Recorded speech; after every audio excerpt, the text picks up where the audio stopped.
கிறிஸ்துவுக்குள் மிகவும் பிரியமாக அழைக்கப்பட்டு தெரிந்து கொள்ளப்பட்டிருக்கிற சகோதர சகோதரிகளே, உங்கள் யாவருக்கும் நம்முடைய பிதாவாகிய தேவனுடைய நாமத்தினாலும் கர்த்தரும் இரட்சகரும் போதகரும் குருவும் ஆண்டவருமாகிய இருக்கிற கர்த்தர் இயேசு கிறிஸ்துவனுடைய ஈடு இணையற்ற நாமத்தினாலும் உங்கள் யாவருக்கும் கிருபையும் சமாதானமும் உண்டாவதாக என்கின்ற அன்பின் வாழ்த்துக்களோடு கூட அடியனுடைய தனிப்பட்ட அன்பு மற்றும் வாழ்த்துக்களை உங்கள் மத்தியில் தெரிவித்துக் கொள்கிறோம். சகோதர சகோதரி, இன்றைய நாளிலும் தேவன் நம்மை விசேஷமாக ஒன்று கூட்டி நம்முடைய ஆவிக்குரிய ஓட்டத்திற்கு பிரயோஜனமாக நம்மை ஒரு பாடம் பார்ப்பதற்கு அவர் நம்ம கிருபை செய்திருக்கிறார். அதற்காக கூட நாம் நன்றிகளை நம்முடைய பிதாவாகிய தேவனுக்கு கர்த்தராகிய இயேசு கிறிஸ்துவின் மூலம் நாம் ஏறெடுத்துக் கொள்ளலாம்.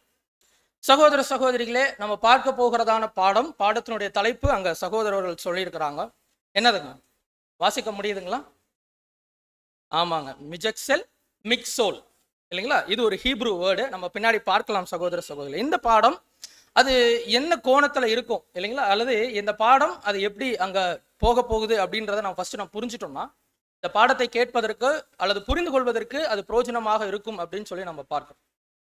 அப்படின்னா இந்த பாடம் அது எப்படி போக போகுது அப்படின்னா, சகோதர சகோதரியில இது ஒரு குறிப்பிட்ட ஒரு வசனத்தை அங்க அடிப்படையாக வைத்து அதிலிருந்து ஏற்கனவே பழைய ஏற்பாட்டின் காலகட்டங்கள்ல அங்க நடந்திருக்கிறதான சில சம்பவங்களை நம்ம பார்த்து அதிலிருந்து நமக்கான ஆவிக்குரிய பிரயோஜனமான விளக்கங்களையும் நம்ம என்ன செய்யலாங்க இந்த நாளில் பார்க்கலாம். சகோதர சகோதரிகள், அப்ப நம்ம பார்க்கும்போது பழைய ஏற்பாட்டினுடைய காலகட்டங்கள்ல அநேக தீர்க்க தரிசிகள் அங்க இருந்தாங்க இல்லைங்களா?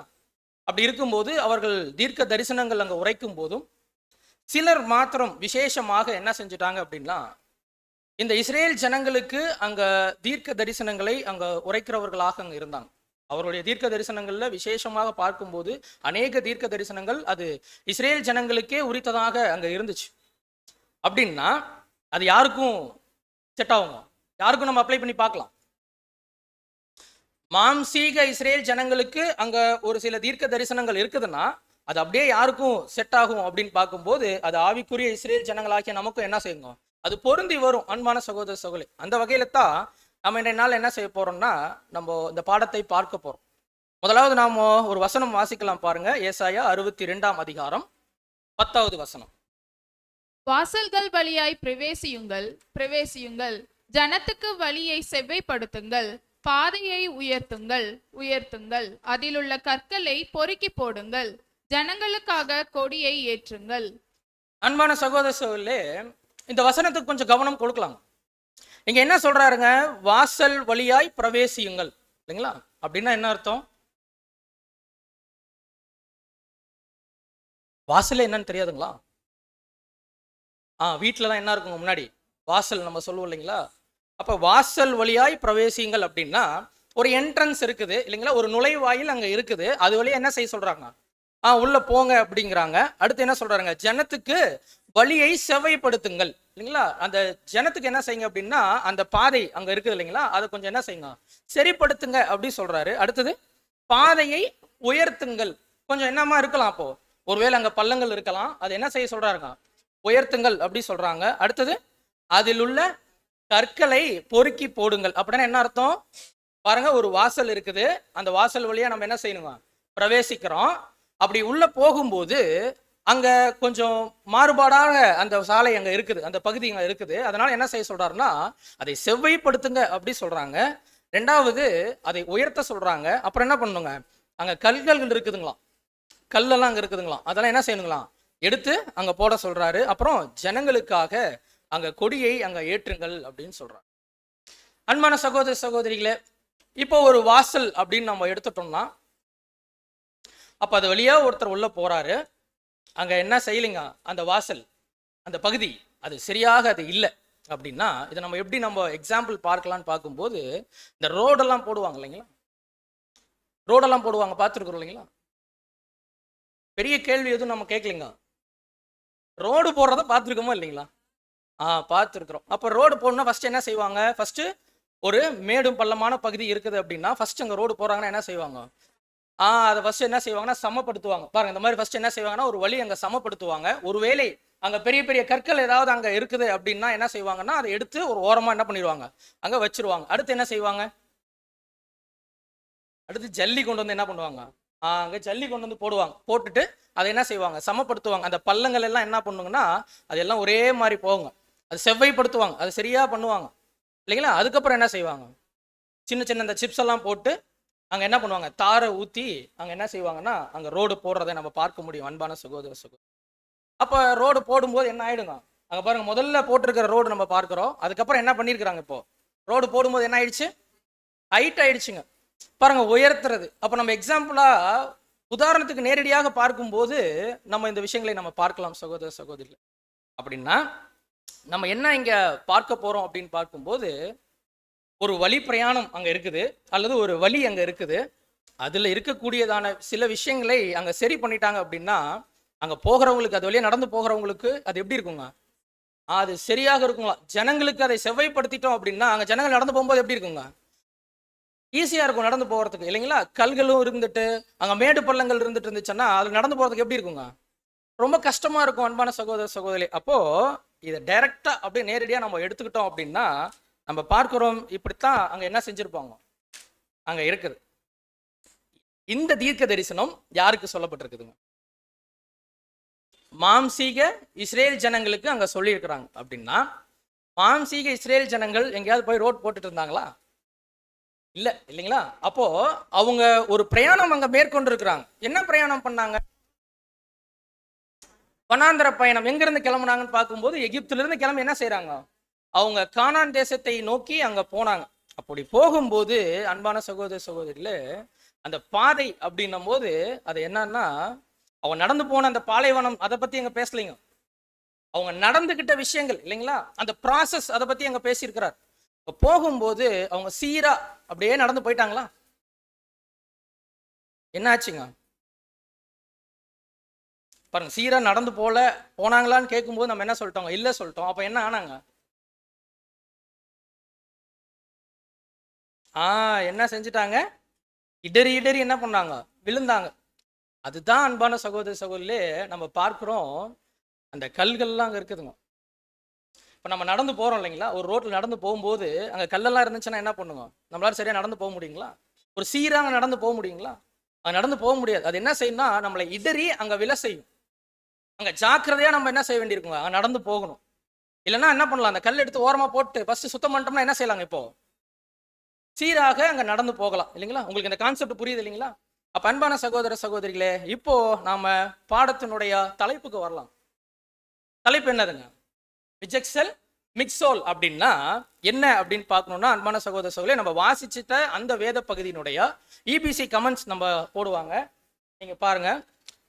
கேதர் அவுட் த ஸ்டோன்ஸ் கீழே போட்டிருக்காங்க. என்னதுங்க, கற்களை அப்படின்னா என்ன அர்த்தங்களாம், தடுமாறும் கற்கள். அந்த கற்கள் எப்படி இருக்குங்களாம், தடுமாறும் கற்களாக அங்க இருக்கும். அல்லது பிழை, எரஸ் அப்படின்னா நாங்க தவறுகள் இல்லைங்களா. அடுத்தது சோதனை அப்படின்னா அன்பான சகோதர சகோதரே, அப்போ இவருடைய பாதையில இருந்த அந்த கல்கள் அது என்னவா இருந்திருக்குதுங்க, என்ன கல்லுங்க அது, சோதனை இருந்திருக்குது.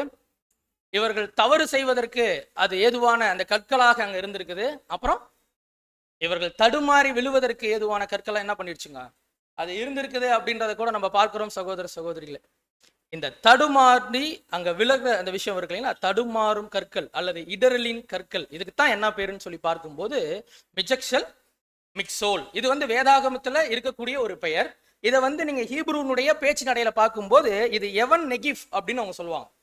அவங்க பேச்சு நடையில அங்க பேசும்போது இந்த வார்த்தை எப்படி சொல்லுவாங்கன்னா எவன் நெகிஃப் அப்படின்வாங்க. அப்படின்னா இது தடுமாறி விழ வைக்கிற கல்லுப்பா அப்படின்னு அவங்க பேசுவாங்க அன்பான சகோதர சகோதரிகளை. அப்போ நம்ம பார்க்கிறோம், இது ஹீப்ரூ நம்பர் 4383 அங்க இருக்குது. நீங்க வாய்ப்பு இருக்கும்போது நீங்க பார்க்கலாம். ஸோ இதுதான் இந்த பாடத்தினுடைய ஒரு அவுட்லைன் இல்லைங்களா. இந்த பாடம் அப்ப எப்படி போக போகுதுன்னு நம்ம புரிஞ்சுக்கிட்டோம். அப்ப பாடம் எப்படி போகுங்க, புரிஞ்சுட்டோம் இல்லைங்களா. ஒரு பாதையில நடந்து போயிருக்கிறாங்க மாம்சீக இஸ்ரேல் ஜனங்கள். அவளுடைய பாதைகள்ல தடுமாறி விழ வைக்கக்கூடியதான கற்கள் இருந்திருக்குது. அதை அவங்க எடுத்து என்ன செய்ய வேண்டி இருந்துச்சுங்க, ஓரமா அங்க போட வேண்டியது இருந்துச்சு. அப்பதான் என்ன பண்ண முடியும், சீராக போக முடியும். அப்படின்னா இது அப்படியே நமக்கும் என்ன பண்ணுங்க, இப்ப அப்ளை ஆகும். அப்ப என்னென்ன அந்த விஷயங்களை அவர்கள் கடந்து போனாங்கன்றத நம்ம என்ன செய்ய போறோம்னா இன்றைய நாள் நம்ம பாடமாக அங்க பார்க்க போகிறோம் சகோதர சகோதரி. இந்த பாடம் அங்க எங்க இருந்து எடுத்திருக்கிறோம் அப்படின்னு சொல்லி பார்க்கும்போது இதனுடைய இண்டெக்ஸ் அங்க போடுவாங்க. இது ஃபர்ஸ்ட் வால்யூம்ல 217, reprint 1248, reprint 860, reprint 3673, reprint 2610, reprint 542.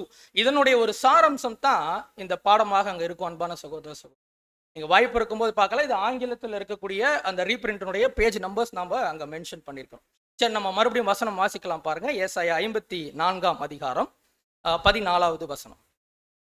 வழியை உயர்த்தி உயர்த்தி அதை செம்மைப்படுத்தி இடரல்களை என் ஜனத்தின் வழியிலிருந்து எடுத்து போடுங்கள் என்னப்படும். பாருங்க, இப்போ வழியை உயர்த்தி அதை செம்மைப்படுத்தி என்ன செய்யணுங்களாம்?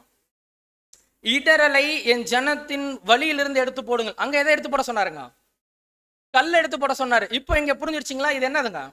இடர வைக்கக்கூடியதான விஷயத்துக்கு தான் அங்க என்ன சொல்றாருன்னா கல்கள் அப்படின்னு அங்க சொல்லி இருக்குது. அன்பான சகோதர சகோதரிகள், இப்போ இந்த மாம்சீக இஸ்ரேல் ஜனங்கள் அவங்க நடந்து போகும்போது என்னென்ன கல்கள்ல அவங்க தடுக்கி விழுந்தாங்க இல்லைங்களா? அதுதான் நம்ம பார்க்குறோம். அப்படி பார்த்துட்டோம்னா நம்ம என்ன செஞ்சிடலாங்க? நாம் கூட என்ன செஞ்சுட்டு இருக்கிறோம்? பிரயாணம் போயிட்டு இருக்கோமா இல்லைங்களா? என்ன பிரயாணம் போறோம்? பரம கானானை நோக்கி போகக்கூடிய ஆவிக்குரிய இஸ்ரேல் ஜனங்களாக இருக்கிற நமக்கு கூட நாம போய் கொண்டிருக்கிற பாதையில கூட என்ன இருக்க வாய்ப்பு இருக்குன்னா அந்த கற்கள் இருப்பதற்கு என்ன இருக்குதுங்க? வாய்ப்பு இருக்குது. ஏன்னா மாம்சீக இஸ்ரேல் ஜனங்களுக்கு நடந்துட்ட எல்லா சம்பவங்களும் திஷ்டாந்தரங்களாக அங்க காணப்படுது. அவைகள் கடைசி காலத்துல இருக்கக்கூடிய நமக்கு எப்படி இருக்குதுங்களா? அப்ப எச்சரிப்பாக இருக்குது அப்படின்னு கூட நம்ம பார்க்கிறோம் சகோதர சகோதரிகளே. அப்படி பார்க்கும்போது அவங்க இடறி விழுந்துட்டதான கற்கள் என்ன அப்படின்னு நம்ம பார்க்கலாம். முதலாவது கல் அங்க என்னன்னு சொல்லி பார்க்கும்போது நீங்க வாசிங்க யாத்திராகமம் 32ஆம் அதிகாரம் 9வது வசனம்.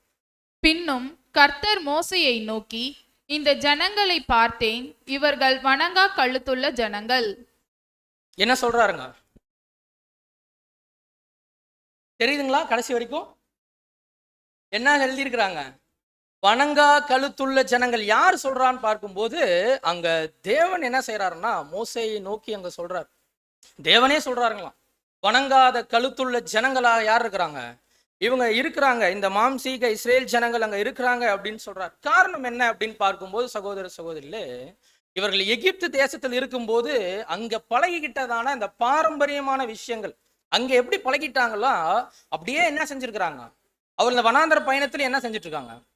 அவங்க பயணிக்கிறாங்க.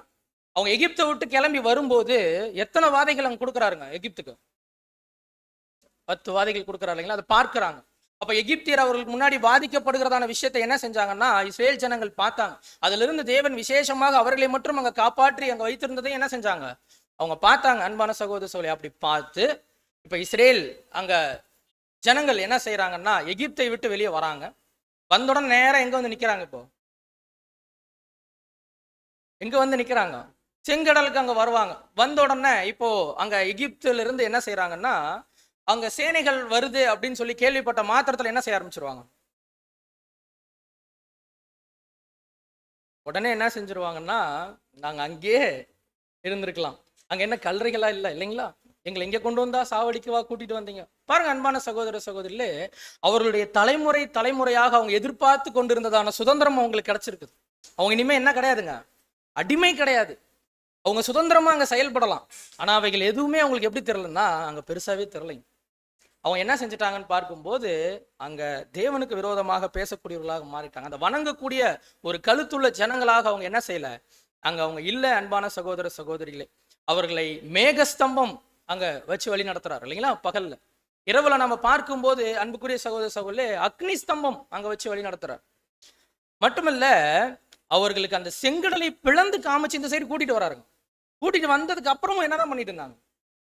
அவங்க எங்கேயாவது தேவனுக்கு பிரியமான ஜனங்களாக வாழ்ந்தது போல எங்கேயாவது நம்மளால வாசிக்க முடியுங்களா?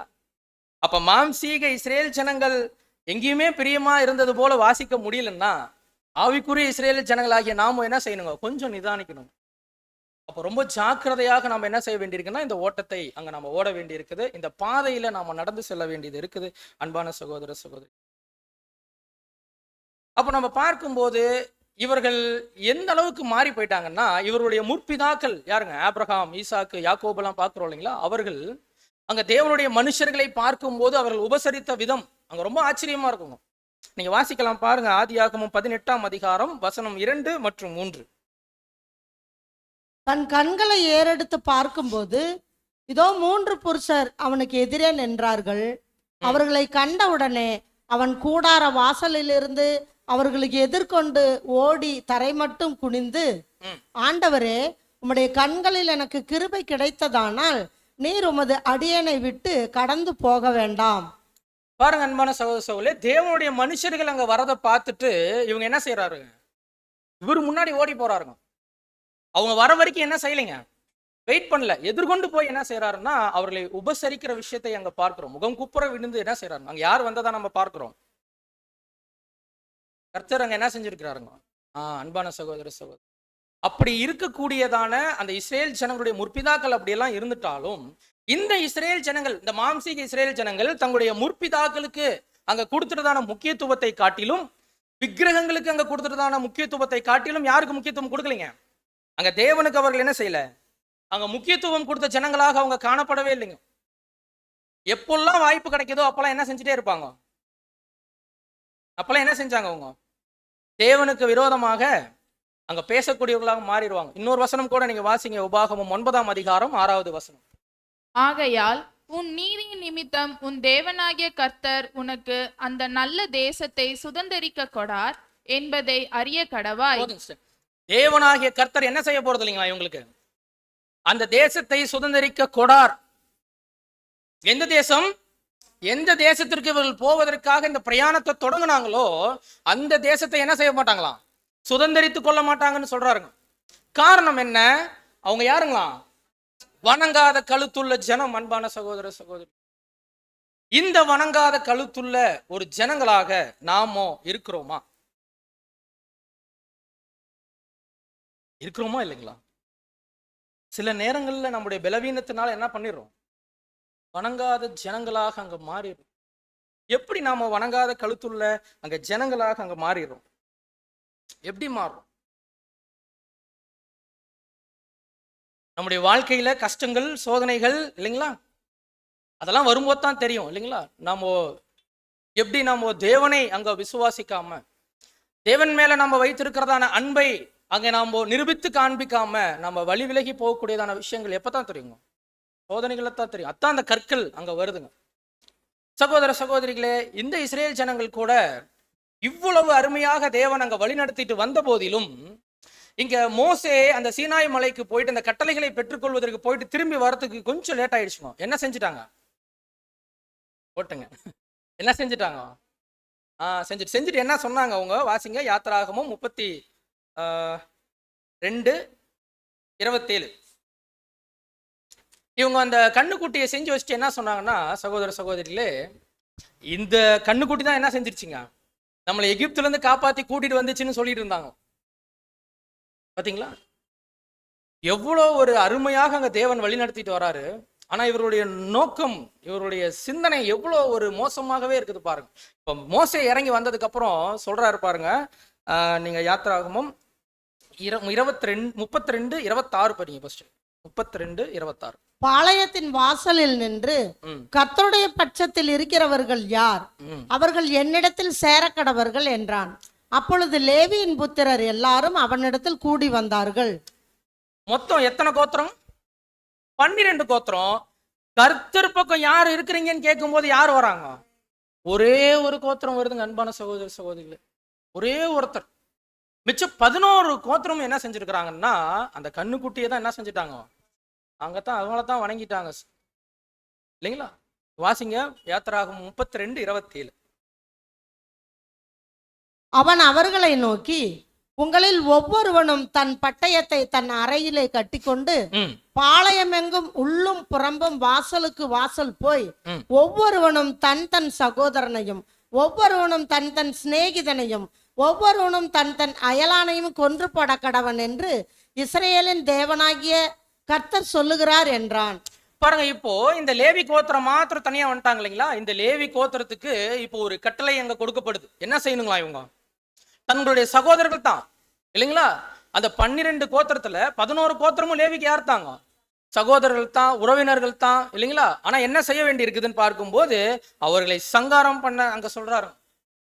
ஃபர்ஸ்ட் அதைத்தான் பண்ண சொல்றாரு. இங்க மாத்திரம் இல்லை அன்பான சகோதர சகோதரிகளே, நிறைய இடங்கள்ல என்ன செஞ்சிடறாங்கன்னா, இந்த இஸ்ரேல் ஜனங்கள் இப்படித்தான் பண்றாங்க. அவர்கள் என்ன சொன்னாங்க தெரியுங்களா தேவன் கிட்ட? நீங்க வாசிங்க யாத்திராகமம் 19ஆம் அதிகாரம் வசனம் 5 மற்றும் 6. இப்பொழுது நீங்கள் என் வாக்கை உள்ளபடி கேட்டு என் உடன்படிக்கையை கைக்கொள்வீர்களானால் பாருங்க, இங்க கேட்கிறாரு, நீங்கள் என் வாக்கை உள்ளபடி கேட்டு என் உடன்படிக்கையை கைக்கொள்வீர்களானால் சகல ஜனங்களிலும் நீங்களே எனக்கு சொந்த சம்பத்தாய் இருப்பீர்கள். பூமி எல்லாம் என்னுடையது. நீங்கள் எனக்கு ஆசாரிய ராஜ்யமும் பரிசுத்த ஜாதியுமாய் இருப்பீர்கள் என்று நீ இஸ்ரேல் புத்திரரோடே சொல்ல வேண்டிய வார்த்தைகள் என்றார். பாருங்க அன்பான சகோதர சகோதரிகளே, இத தேவன் சொன்ன மாத்திரத்துல இஸ்ரேல் ஜனங்க கூட என்னதான் பதில் சொல்லிட்டாங்க?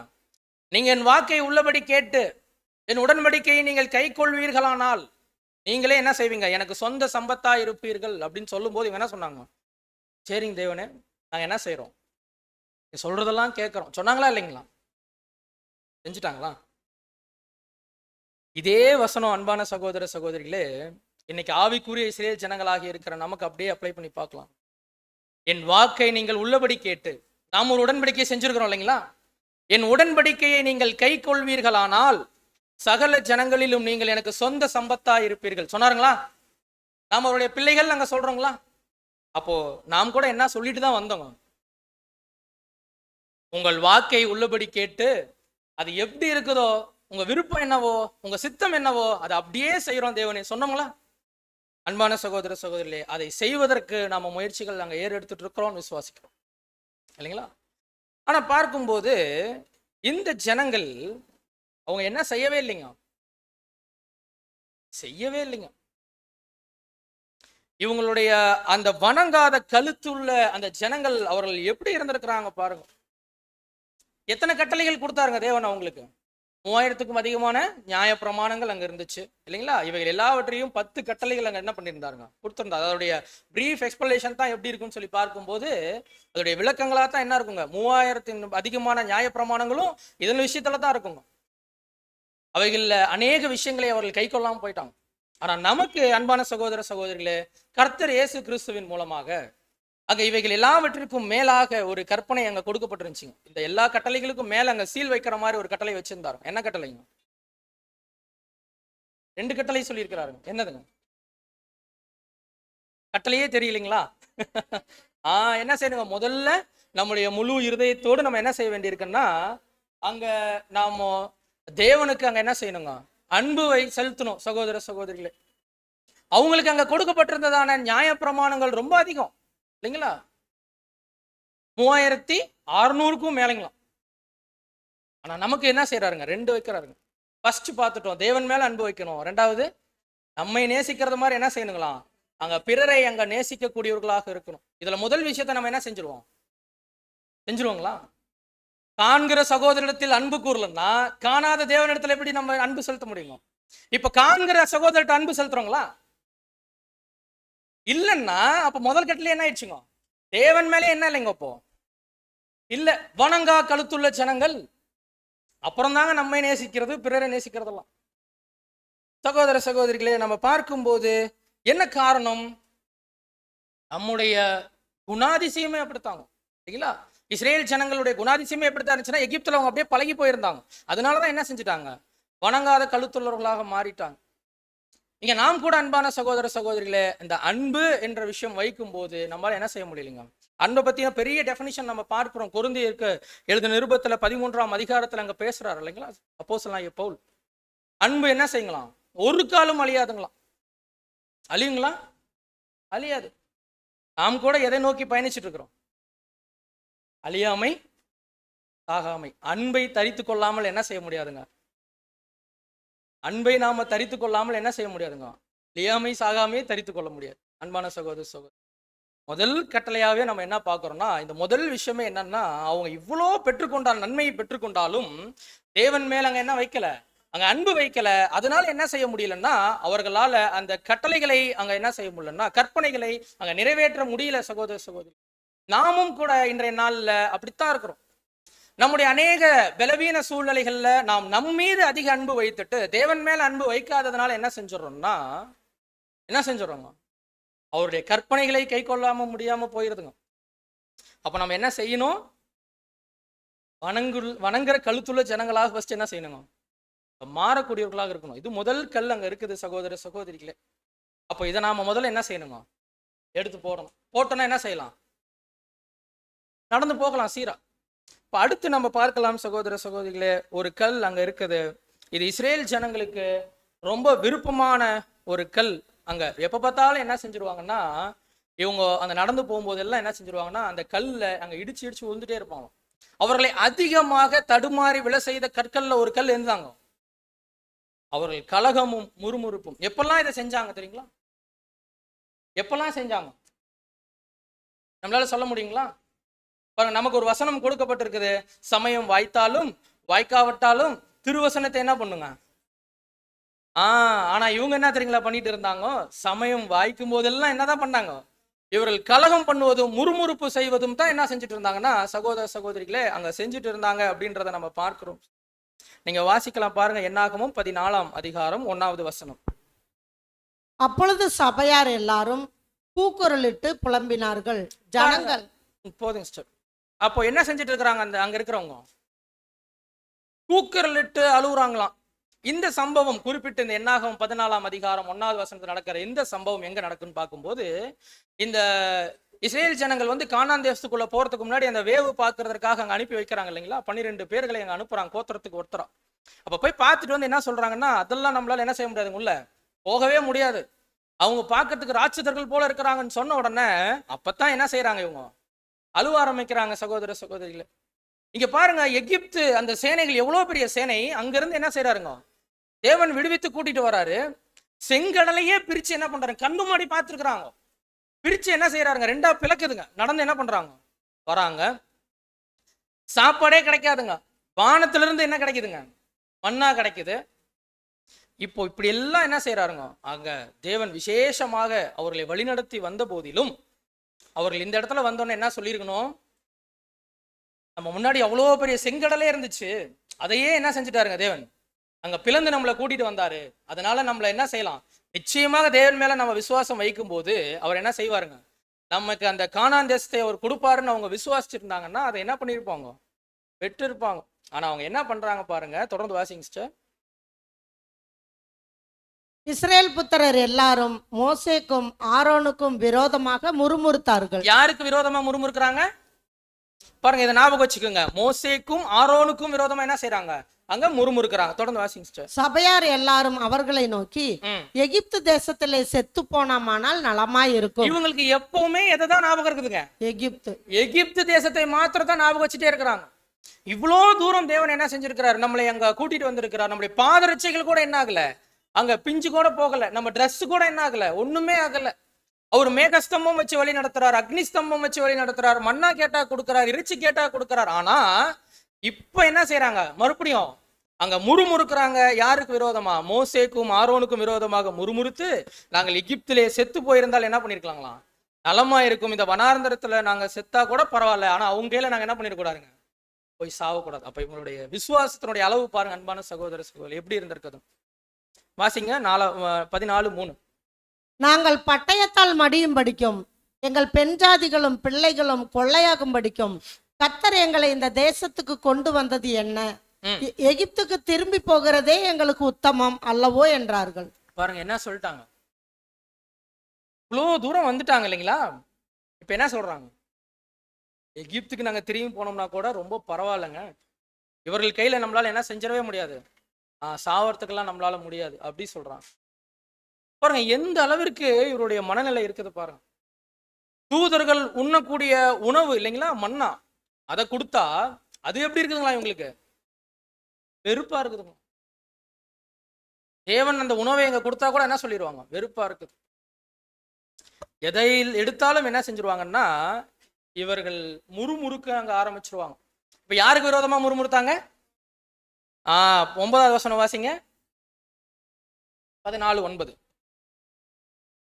கர்த்தருக்கு விரோதமாக மாத்திரம் கலகம் பண்ணாதிருங்கள். பாருங்க தொடர்ந்து அதே அதிகாரம் தான் இங்க யோசுவா பேசும்போது என்ன செய்யறாரு? என்ன சொல்றாருங்க? அன்பான சகோதர சகோதரிகளே பாருங்க, கர்த்தருக்கு விரோதமா நீங்க கலகம் பண்ண. அப்ப என்ன பண்ணிருக்கிறாங்க? அவங்க கலகம் பண்ணிருக்கிறாங்க, அங்க முறுமுறுத்து இருக்கிறாங்க. இங்க என்ன செய்யறாங்க? தேவனுக்கு விரோதமாகவே கலகம் பண்றாங்க. சகோதர சகோதரி, அப்ப என்ன செய்யறாரு பாருங்க, தொடர்ந்து வாசிங்க. அந்த தேசத்தின் ஜனங்களுக்கு நீங்கள் பயப்பட வேண்டியதில்லை, ம். அவர்கள் நமக்கு இரையாவார்கள். பாருங்க, அவங்க நமக்கு இரையாவாங்க சொல்றாரு. விசுவாசம் வரல. அதனால அன்பான சகோதர சகோதரி, இந்த எகிப்து தேசத்துல இருந்து வந்து இங்க உட்கார்ந்து அழுகுறாங்க இல்லைங்களா, இவங்க எங்க போகவே இல்லை, போகவே இல்லைங்க. வனாந்திர பகுதிகளில் இவங்க அந்த பிரயாணம் போகும்போது அந்த பிறந்த அந்த குழந்தைகள் அடுத்த நெக்ஸ்ட் ஜென்ரேஷன் வருது பார்த்தீங்களா, அவங்க தான் என்ன செய்யறாங்க, கானான் போறாங்க. இவர் இந்த வனாந்திரத்திலே செத்து போனால் நலமா இருக்கும்னு கேட்டாங்க இல்லைங்களா, அதுபடியே என்னதான் செஞ்சுட்டாங்க. ஆமா அன்பான சகோதரி, வாயின் வார்த்தைகள் கூட அங்க ரொம்ப முக்கியம். நீங்க வாசிங்க, இதை நம்மளை அப்போஸ்தலனாகிய பவுல் கூட அங்க சொல்றாரு பாருங்க. 1 கொரிந்தியர் 10ஆம் அதிகாரம் 10வது வசனம். அவர்களில் சிலர் முறுமுறுத்து சங்காரக்காரனாலே அழிக்கப்பட்டார்கள், அதுபோல நீங்களும் முறுமுறுக்காதிருங்கள். பாருங்க என்ன ஒரு அறிவுரை கொடுக்குறாருங்க. இப்போ அங்க முறுமுறுத்தாங்க, சங்காரக்காரனால என்ன செஞ்சுட்டாங்களாம், அழிக்கப்பட்டாங்க. நீங்க என்ன பண்ணிடாதீங்க, முறுமுறுக்காதீங்க. அப்ப முறுமுறுத்தீங்கன்னா என்ன பண்ணப்படுவீங்க, சங்கார தூதனாலே அழிக்கப்படுவீங்க. சரிங்களா? இதுக்கான நம்ம இபிசி கமெண்ட்ஸ் பார்க்கலாம் பாருங்க, நீங்க வாசிங்க. அந்த ஒயிட்ல இருக்கிறது மாற்றம் வாசிங்க. Against the plan of God by which he hath set the members in the body, as it hath pleased him. பாருங்க, தேவனுடைய திட்டத்திற்கு விரோதமாக முறுமுறுக்கிறது.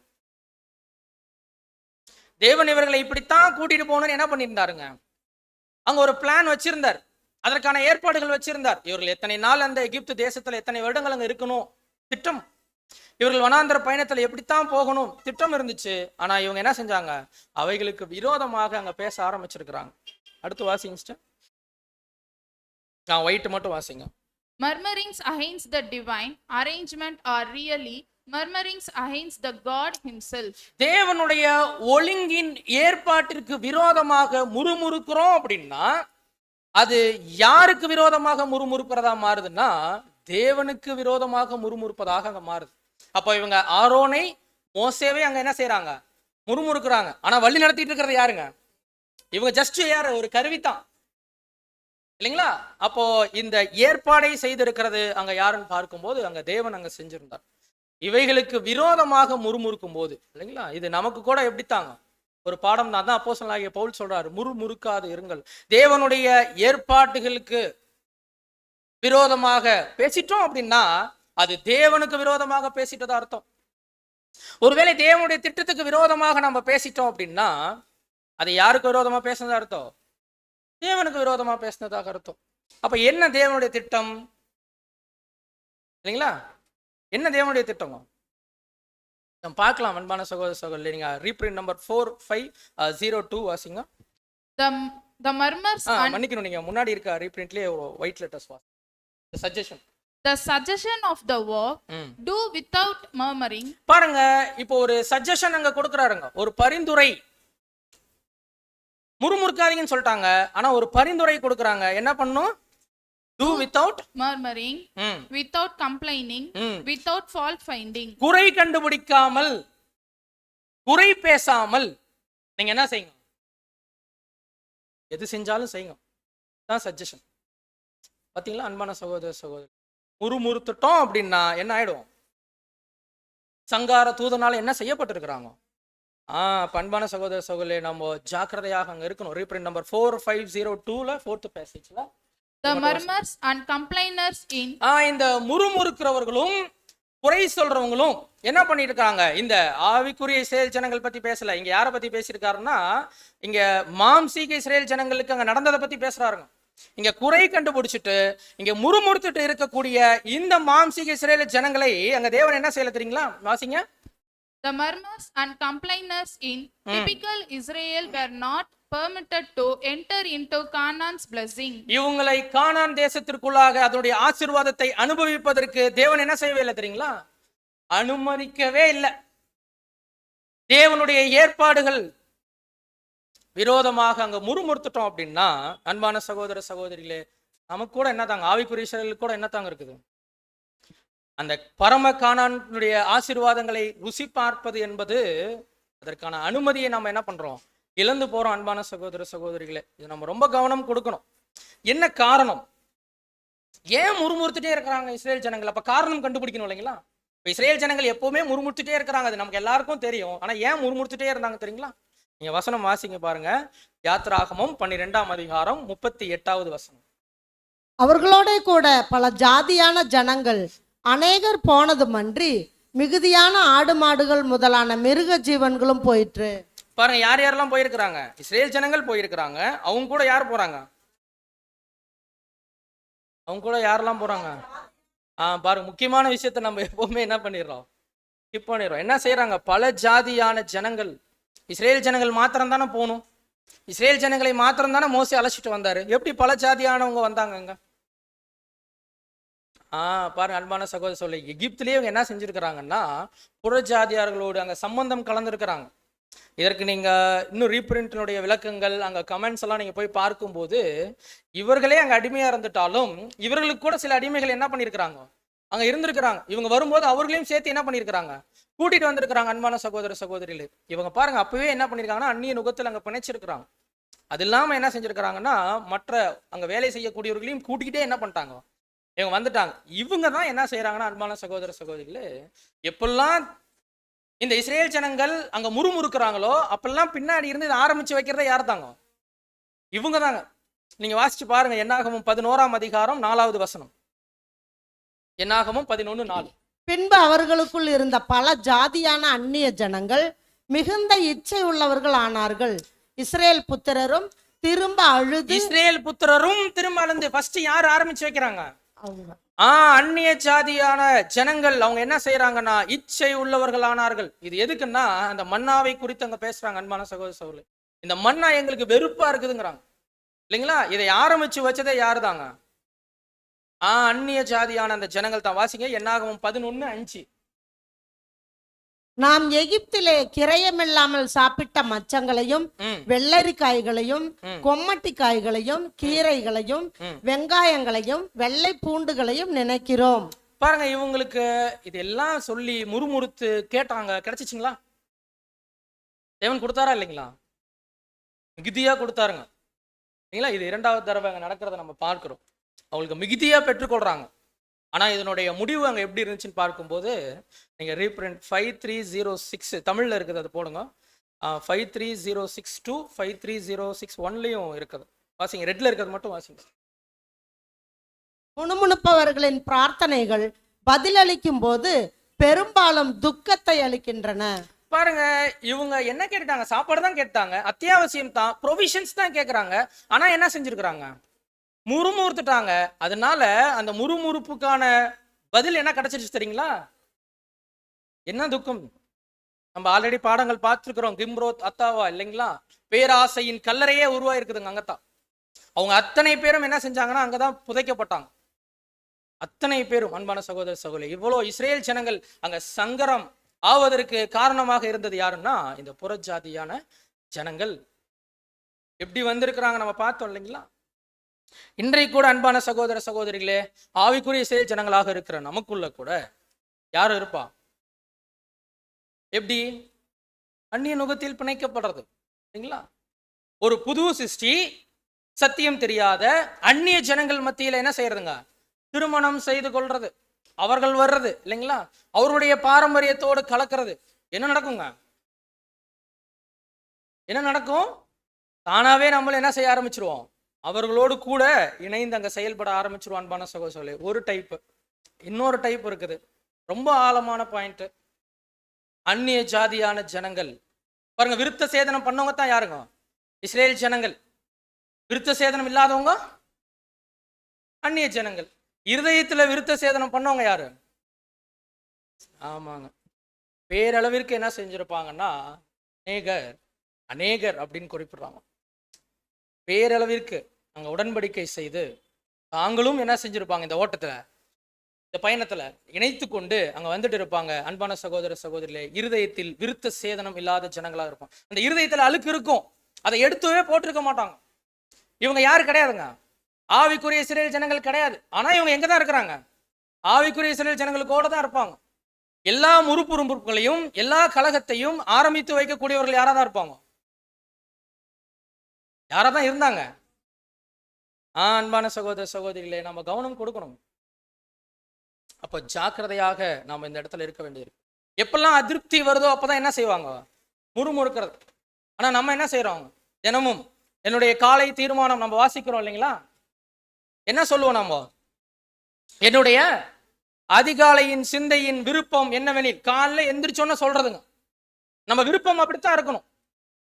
என்ன விருப்பம் இருக்கணும் பாருங்க, தொடர்ந்து வாசிக்கலாம். அடுத்த ஸ்லைட் நீங்க போடுங்க. தெய்வீக பாதுகாப்பில் என்னுடைய உயர்ந்த நன்மைக்காக எல்லா விருப்பங்களையும் நீக்கும். எனக்கு எந்த விருப்பமும் என்னங்க இல்ல, எனக்கு இது என்னதான் முக்கியம்? தேவனுடைய கிருபை, அது ரொம்ப முக்கியம். அது மேல நான் நம்பிக்கை வைத்து சுத்தமான இருதயம் உள்ளவனாக இருப்பதற்கு மாத்திரம் நாடாமல், இருதயத்தில் விருத்த சேதனம் பண்ணப்பட்டவனாக இருப்பதற்கு மாத்திரம் நாடாமல் என்ன செய்யணுங்க? எல்லா மன விசாரத்தையும், எல்லா அதிருப்தியையும், எல்லா சோர்ந்து போகுதலையும் முற்றிலும் இருப்பேன். அப்படின்னா என்ன அர்த்தம்? நம்முடைய வாழ்க்கையில எல்லா மன விசாரமும் வரும். இந்த பாதை அது இடுக்கமான பாதை தான் இல்லைங்களா? அப்படி இருக்கும்போது அதிருப்திகள் அங்க இருக்கும். ஆனா இவை எல்லாவற்றையும் என்ன செய்யணுங்க? வெறுக்கணும். சுயத்தை அங்க வெறுக்கும் போது அது என்ன செஞ்சிடலாம்? அன்பான சகோதர சகோதரே, இவைகளை வெறுக்கிறவர்களாக அங்க மாறிடலாம். அடுத்த ஸ்லைட் போடுங்க. என் வாழ்வில் தேவனுடைய தெய்வீக கிருபையினால் அனுமதிக்கப்படுவதை குறித்து, எது அனுமதிக்கப்பட்டாலும் சகோதர சகோதரிகளே, தேவன் நம்முடைய வாழ்க்கையில செய்யக்கூடியதான எல்லா விஷயங்களும் எப்படித்தான் இருக்குங்க? அது ஒரு ஏற்பாடு. அவைகளுக்கு நான் என்ன செய்ய மாட்டேன். சொல்றோங்களா?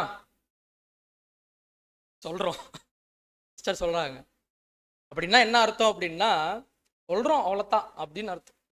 அன்பான சகோதர சகோதரிகளே, நம்ம என்ன செய்யணும்னா இவைகளை நிறைவேற்றுகிறவர்களாக இருக்கணும். பாருங்க, இதை அவங்க சொன்னாங்க, செய்யல, அதனால இவங்க எப்படி ஆயிட்டாங்க?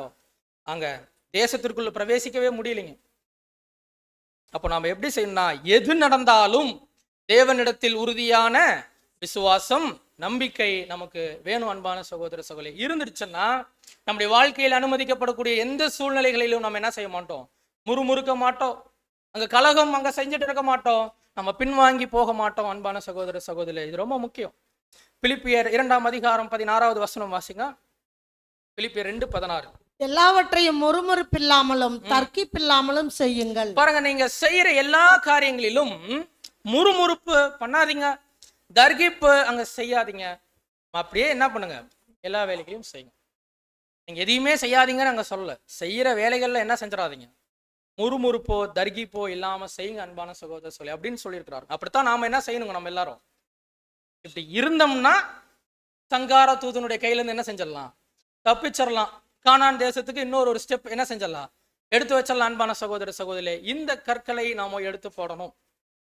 அடுத்து நீங்க பார்க்கலாம், 3வது அந்நிய நுகத்தில் பிணைக்கப்படுதல் இல்லைங்களா? அந்நிய நுகத்தில் பிணைக்கப்படுதல். நீங்க புது சிருஷ்டியினுடைய குடும்பமும் கடமைகளும் என்று சொல்லிட்டு நம்ம கிட்ட ஒரு புக் இருக்கும். அந்த புக்ல first subject, first reprint number 1554, அந்நிய நுகத்தில் பிணைக்கப்படாதிருப்பீர்களாக. பாருங்க, குடும்பம் கடமைன்னு வரும்போது முதல்ல எங்க இருந்து ஆரம்பிக்கிறாருங்க? அந்நிய நுகத்தில் பிணைக்கப்படாதிருப்பீர்களாக தான் ஆரம்பிக்கிறார். அன்பான சகோதர சகோதரிகளே, இது ரொம்ப முக்கியம். இந்த இஸ்ரேல் ஜனங்கள் இந்த கானான் தேசத்திற்குள்ள போற வரைக்கும் பண்ண விஷயங்களை நம்ம இப்போ 2 கற்கள்ல பார்த்துருக்கிறோம். இவர்கள் கானான் தேசத்துக்குள்ள வரும்போது என்னென்ன செஞ்சாங்க தெரியுங்களா? தேவன் ஒரு கட்டளை கொடுக்கிறார். அங்கேயும் வாசிங்க. உபாகமம் 7ஆம் அதிகாரம் 1வது வசனம்.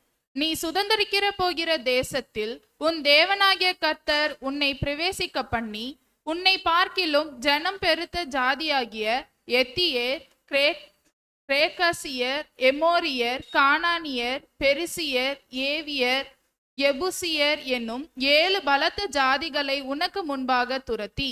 பாருங்க, இவங்க எல்லாரும் என்ன செய்யணுங்களாம்? ஒரு 7 ஜாதிகள் பேர் சொல்றாங்க. இவங்க எல்லாம் எங்க இருக்கிறாங்க? அங்க உள்ளதான் இருக்கிறாங்க. இவங்களை என்ன செஞ்சிருங்க? அங்க துரத்திருங்க அப்படிங்கிறார். நீங்க அடுத்த வசனம் பாருங்க. 7ஆம் அதிகாரம் 2வது வசனத்துல நீங்க அந்த கடைசி வார்த்தைகள் மட்டும் கவனிச்சு பாருங்க. அவர்களோட உடன்படிக்கை பண்ணவும் அவர்களுக்கு இறங்கவும் வேண்டாம். அவங்கள்ட்ட கொஞ்சம் கூட கருணை இருக்காதுங்க, வச்சுக்காதீங்க. அவர்களோட எந்த விதமான உடன்படிக்கையும் என்ன பண்ணிடாதீங்க, செஞ்சிடாதீங்க. அன்பான சகோதரர்களே, சொல்லியும் இவங்க என்ன செஞ்சாங்க தெரியுங்களா? பாருங்க, 3வது வசனத்துல கூட நம்ம பார்க்கிறோம். இவங்க என்ன செய்யக்கூடாதுன்னா, இவங்க குமாரத்திகளை அவர் குமாரருக்கு கொடாமலும் குமாரத்திகளை உன் குமாரருக்கு கொல்லாமலும் இருங்க. எல்லாவற்றையும் கட்டளைகளாக பெற்றுக்கொண்டும் அன்பான சகோதர சகோதரிகளே, இவங்க என்ன செஞ்சாங்க தெரியுங்களா? யோசுவா வாசிங்க. யோசுவா 17ஆம் அதிகாரம் 13வது வசனம். இஸ்ரேல் புத்திரர் பலத்த போதும் கானானியரை முற்றிலும் துரத்தி விடாமல் நான் என்ன செய்யலைங்க இப்போ பாருங்க, இவ்வளோ தெளிவா சொல்றாருங்க. வச்சுக்காதீங்க, இரக்கம் காட்டாதீங்க, உடன்படிக்கை செய்யாதீங்க, துரத்திடுன்றாரு. ஆனா என்ன செய்யலைங்க? முற்றிலும் துரத்தாமல் முற்றிலும் துரத்தி விடாமல் அவர்களை பகுதி கட்டுகிறவர்களாக்கி கொண்டார்கள். யோசுவா 16:10. அவர்கள் காசேரிலே குடியிருந்த கானானியரை துரத்தி விடவில்லை. என்ன செய்யலைங்க? துரத்தவே இல்லைங்க, அப்படியே வச்சுக்கிட்டாங்க. பாருங்க அன்பான சகோதர சகோதரி, இப்போ நம்ம இப்போ இந்த ஒரு ஹால் இருக்குன்னு வச்சுக்கோங்களேன். இங்க ஆல்ரெடி வேற சில ஜனங்கள் இருக்கிறாங்க. இப்போ நமக்கு கட்டளை கொடுக்கப்படுது, நீங்க அந்த ஹாலுக்குள்ள போகும்போது அங்க இருக்கிறவங்களாம் என்ன செஞ்சிருங்க, நீங்க வெளியே அமுச்சு விட்டுட்டு நீங்க என்ன செய்யுங்க, அந்த ஹால் எடுத்துக்கோங்க அப்படின்னு ஒரு கட்டளை அங்க கொடுக்கப்படுது. அப்படின்னா நாம உள்ள வரும்போது என்னத்தான் செய்யணும்? அது அப்படியே செய்யணும். ஆனா இவங்க என்ன செஞ்சுட்டாங்க? துரத்தல. அட்லீஸ்ட் இல்லைங்களா, குறைஞ்சபட்சம் இவங்க என்ன செஞ்சிருக்கலாம்னா, செஞ்சிருக்கவே கூடாது. ஒரு உதாரணத்துக்கு நம்ம சொல்றோம், குறைஞ்சபட்சம் என்னன்னா ஒரு ஓரமாவது இருந்துட்டு போங்கன்னு அவங்கள விட்டுருக்கலாம். ஆனா இவங்க எங்க தெரியுங்களா விட்டு வச்சிருந்தாங்க? அன்பான சகோதரர் சொல்லி காசேரியிலேயே விட்டாங்களாம். காசேரி என்று சொல்லும் போது அது இன்றைய காலகட்டத்தில் இஸ்ரேலில் இருக்கக்கூடிய காசா பகுதியை அது குறிப்பிடலை. இதை நம்ம கன்ஃபியூஸ் பண்ணிக்கூடாது. இப்போ நடந்துட்ட போரெல்லாம் நடந்துச்சு இல்லைங்களா, அது காசா பகுதி, அந்த இடத்தை குறிப்பிடலை. அதுக்கு மாறாக மேப் அங்கே போடுவாங்க பாருங்க. காசா அது இங்க இருக்குது. ராம்லா என்று இப்போது குறிப்பிடப்படக்கூடிய பகுதியின் பக்கத்துல தான் என்ன இருந்திருக்குன்னு பார்க்கும்போது இந்த கீசர் என்ற பகுதி அங்க இருந்திருக்கு. இஸ்ரேல் அந்த நாட்டினுடைய சென்டர்ல, எருசலேமுக்கு பக்கத்துல என்ன செஞ்சிருக்கிறாங்க? அங்கேயே விட்டாங்க. பாருங்க, இப்ப இந்த ஹால்ல சென்டர்லயே அவங்கள வச்சுக்கிட்டு நம்மளால எல்லாம் செய்ய முடியுங்களா? ஒரு புற ஜாதியான நபர்கள், ஒரு நாமினல் கிறிஸ்டியன்ஸ் இல்லைங்களா, அல்லது பிற மதத்தை சார்ந்தவர்கள் சென்டர்ல நீங்க இருங்க, நாங்க சுத்தி என்ன பண்ணிக்கிறோம், இருந்துக்கிறோம். இருக்க முடியுங்களா அன்பான சகோதர சகோதரி? பாருங்க எப்படி இருந்திருக்கிறாங்க, பாருங்க எப்படி இருந்திருக்கிறாங்க. கீழ்ப்படியவே இல்லைங்களா? எஸ்ரா 9ஆம் அதிகாரம் 1வது வசனம். இவைகள் செய்து முடித்த பின்பு பிரபுக்கள் என்னிடத்தில் சேர்ந்து இஸ்ரேல் ஜனங்களும் ஆசாரியரும் லேவியரும் ஆகிய இவர்கள் கானானியர், எத்தியர், பெரிசெயர், எபுசியர், அமோனியர், மோவாபியர், எகிப்தியர், அமோரியர் என்னும் இந்த தேசங்களின் ஜனங்களுக்கும் அவர்களுடைய அருவருப்புகளுக்கும் விலகி இருக்கவில்லை. என்ன செய்யலைங்களா இவங்க? அவர்களுக்கு விலகி இருக்கல. 2வது ஒரு கட்டளை சொல்லியிருந்தாரு, என்ன பண்ணிக்காதீங்க, பெண் கொடுத்து பெண் எடுத்துக்காதீங்க சொல்லியிருந்தாரு. 2வது வசனத்துல பார்க்கும்போது அன்பான சகோதர சகோதரிகளே, அவர்கள் குமாரத்திகளிலே தங்களுக்கு குமாரரை பெண்களாக என்ன செஞ்சுட்டாங்க? கொண்டார்கள். இப்படியே பரிசுத்த வித்து தேசங்களில் ஜனங்களோடு கலந்து போயிற்று. பிரபுக்களின் கையும் அதிகாரிகளின் கையும் இந்த குற்றத்தில் முந்தினதா இருந்தது என்றார்கள். இதெல்லாம் செய்யாதீங்கன்னு சொன்னாங்களோ, அதுல என்ன செஞ்சுட்டாங்க? அன்பான சகோதர சகோதரி, இப்போ அவங்க செய்துட்டவர்களாக அங்க காணப்பட்டாங்க. அந்நிய நுகத்தில் பிணைக்கவே கூடாது. இன்றைக்கு கூட அன்பான சகோதர சகோதரிகளே, நம்முடைய மத்தியில ஆவிக்குரிய இஸ்ரேல் ஜனங்களாக, புது சிருஷ்டிகளாக, வேதமானவர்களாக இருக்கக்கூடிய நாமோ இல்லைங்களா, அந்நிய நுகத்தில் பிணைக்கப்படுகிற காரியங்களை அங்க கேள்விப்படும் போது அது எப்படித்தான் இருக்குதுங்க? ரொம்ப வருத்தம் தான். சில நேரங்களில் நாம எப்படி எடுத்துக்கிறோம் அல்லது எப்படி சொல்லிடுறோம்னு பார்க்கும்போது சகோதர சகோதரிலே, என்னுடைய மகன் இல்லைங்களா, பெற்றோர்கள் அங்க சொல்லுவாங்க, என்னுடைய மகன் சத்தியத்தில் எப்படி இருக்கிறாருங்க? ரொம்ப ஸ்ட்ராங்குங்க. அதனால என்ன செஞ்சிட மாட்டாங்க, வழி விலகி போயிட மாட்டாரு சொல்லுவாங்க. கொஞ்சம் ஞானத்துல தான் இருக்கிறாருங்க சொல்லுவாங்களா இல்லைங்களா? நம்ம கேள்விப்பட்டிருக்கோமா இல்லைங்களா? கேள்விப்பட்டிருக்கோம். என்னுடைய பெண் எப்படி இருப்பாருங்க? ஞானம் உள்ளவராக தான் இருக்கிறாங்க, சத்தியம் தெரிஞ்சுதான் இருக்கிறாங்க. அதனால என்ன செஞ்சிட மாட்டாங்க, வழி விலகி போயிட மாட்டாங்க சொன்னாங்க இல்லைங்களா? சகோதர சகோதரிகளே, வேதாகமத்துல ஒருவர் மிகுந்த ஞானம் உள்ளவராக காணப்பட்டிருக்கிறாருங்க. யாருங்க? அவருக்கு முழுமையாக ஞானத்தை யார் கொடுத்திருந்தார்னா தேவன் கொடுத்திருந்தார். அவர் தேவனுக்கு மாத்திரம் ஆலயத்தை கட்டலைங்க, விக்கிரக தோப்புகளையும் என்ன செஞ்சுட்டாருங்க கடைசி காலகட்டங்கள்ல அங்க கட்டிட்டாரு. காரணம் இல்லைங்களா, அந்நிய ஜாதியான ராஜாக்களினுடைய குமாரத்திகளை என்ன செஞ்சுட்டாங்க, மனைவியாக அங்க கொண்டுட்டார். அதனால எப்படி போயிட்டா இருப்பாரு. அவரை காட்டிலும் ஞானம் என்ன கிடையாதுங்க, கர்த்தருக்கு இருந்திருக்கும் இல்லைங்களா? அதனால அவர் என்னவே செய்யல இல்லைங்களா? அன்பான சகோதர சகோதரிலே, நம்ம கவனம் கொடுக்கணும். எந்த சூழ்நிலையிலும் நம்ம என்ன செஞ்சிடக்கூடாதுன்னா, அந்நிய நுகத்தில் பிணைக்கப்பட்டவே கூடாது. அன்பான சகோதர சொல்ல இல்லைன்னா என்ன ஆயிடும், கொண்டு போயிடுவாங்க. இந்த விருத்த சேதனம் கூட நம்ம பார்த்தோம் இல்லைங்களா, இந்த ஆவியில் ஜெனிப்பிக்கப்படாத நிலைமையில இல்லைங்களா, திருமணம் நேரங்களில் நம்ம என்ன பாத்திரக்கூடாதுன்னா, ஸ்டேட்டஸ், அந்தஸ்து இல்லைங்களா, இன்னும் சில இடங்கள்ல கேஸ்ட் எல்லாம் கூட பாக்குறாங்களாம். இதெல்லாம் ரொம்ப வருத்தங்க சகோதர சகோதரிகளே. நம்ம எல்லோரும் கர்த்தருக்குள்ள ஒருத்தணும்னு சொல்றோம், ஒரே சரீரம்னு சொல்றோம். பாருங்க, ஒருவேளை அப்படி போயிட்டாங்கன்னா என்ன ஆகுங்க பாருங்க. ஒரு சகோதரன் இருக்கிறாரு, ஒரு சகோதரி இருக்கிறாங்க, அந்நிய நுகத்தில் பிணைக்கப்பட்டிருக்கிறாரு. ஒரு தீபாவளி வந்துடுச்சுங்க, என்ன சொல்லுவாங்க, அவங்க வீட்டுல கூப்பிடுறாங்க, போயிட்டு வரேன் ஆரம்பிக்குங்க. அப்படித்தான் ஒரு நாமினல் கிறிஸ்டியன் இருப்பாரு இல்லைங்களா, ஒரு ஃபெஸ்டிவல் தானே இல்லைங்களா, கிறிஸ்துமஸ் தானே, ஒரு நியூ இயர் தானே இல்லைங்களா, போய் சும்மா ஒரு 12 மணிக்கு எப்படி இருக்குது என்ன செய்யலாம், என்ன செய்யலாங்க, பார்த்துட்டு வரலாம். இதுதாங்க ஆரம்பிக்கும். அன்பான சகோதர சகோதரி, விட்டு வந்துட்டோம் எவ்விதத்திலும் சம்பந்தம் என்ன செய்யக்கூடாதுங்க, கலக்கக்கூடாது. அன்பான சகோதர சகோதரி, மிகவும் ஜாக்கிரதையாக நாம் அந்த இடத்துல இருக்கணும். ஒருவேளை அப்படி நாம போய் கலந்துட்டோம் அப்படின்னா இல்லைங்களா, அவங்க என்ன மார்க்கம், அவங்க எல்லாம் வேசி மார்க்கத்தாரா இருக்கிறாங்க இல்லைங்களா, அவர்களை விட்டுத்தான் நம்ம என்ன செஞ்சிருக்கிறோம், வெளியே வந்திருக்கிறோம். அவர்களோடு நாம தொடர்புகள் நாங்க வைத்துக் கொள்ளும் போது அன்பான சகோதர சகோதரிகளே, நீங்க வாசிச்சு பாருங்க, யாக்கோபு 4ஆம் அதிகாரம் 4வது வசனம்.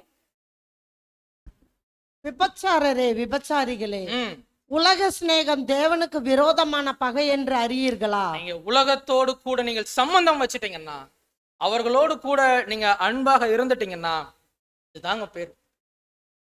அப்போ அடுத்த தடவை அன்பான சகோதர சகோதரிலே, ஒரு வேளை அப்படியான வாய்ப்புல இருக்கும்போது, அழைப்புகள் வரும்போது, இந்த பேரை நாம என்ன பண்ணுவோம், சுமந்து கொண்டு விடுவோம் என்ற பயம் நமக்குள்ள என்ன செய்யணுங்க வரணும். அன்பான சகோதர சகோதரி, ஒருவேளை நாம தவறக்கூடிய இடங்கள் இருந்தோம்னா அதை நம்ம சிந்திக்கணும் சகோதர சகோதரி. ரொம்ப முக்கியம். இது ஒரு மிகப்பெரிய ஒரு கல்லா என்ன பண்ணிடுச்சுன்னா அங்க இஸ்ரேல் ஜனங்களுக்குள்ள இருந்துச்சு. அநேக முறை இவர்கள் தவறி விழுவதற்கு இது காரணமாக அங்க அமைஞ்சிருச்சு அப்படின்றத கூட நம்ம பார்க்கலாம். 4வது ஒரு கல், ரொம்ப முக்கியமான ஒரு கல் அங்க இருக்குது. சுய சிந்தை அல்லது சுய சித்தம். இந்த ஒரு கல் ரொம்ப மோசமா என்ன செஞ்சிருச்சுன்னா, இந்த இஸ்ரேல் ஜனங்களை அங்க தவறி விழ வைத்ததாக அங்க இருந்துச்சு. எந்த காலகட்டம் அப்படின்னு நம்ம பார்க்கும்போது, அங்க இஸ்ரேல் தேசத்தை இவர்கள் சுதந்திரிக்கிறாங்க, கானான் தேசத்தை சுதந்திரிக்கிறாங்க. அப்ப நியாயாதிபதிகளின் காலம் அங்க முடிஞ்சு ராஜாக்களுடைய காலம் அங்க வருவதற்கு முன்பதாக என்ன செய்யறாங்கன்னா, அவங்களுக்கு யார் இல்லைங்க, இப்போ ராஜாக்கள் இல்லை. அப்படி இருக்கும்போது இவங்க எல்லாம் எப்படி ஆயிட்டாங்கன்னா, அவங்க இஷ்டப்படி என்ன செஞ்ச ஆரம்பிச்சிட்டாங்க, உள்ள அவர்கள் இஷ்டப்படி தன் சொந்த சித்தத்தின்படி அவங்க என்ன செய்ய ஆரம்பிச்சிட்டாங்கன்னா வாழ ஆரம்பிச்சிட்டாங்க. வாசிங்க, நியாயாதிபதிகள் 21ஆம் அதிகாரம் 25வது வசனம். அந்நாட்களிலே இஸ்ரேலின் ராஜா இல்லை, அவன் தன் பார்வைக்கு சரி போனபடி செய்து வந்தான். பாருங்க, 20வது வசனம், 20வது அதிகாரம் 21வது வசனம் கூட வாசிங்க. ஆனாலும் பென்யமீன் புத்திரர் கிபியாவில் இருந்து புறப்பட்டு இஸ்ரேலின் 20,000 பேரை அன்றைய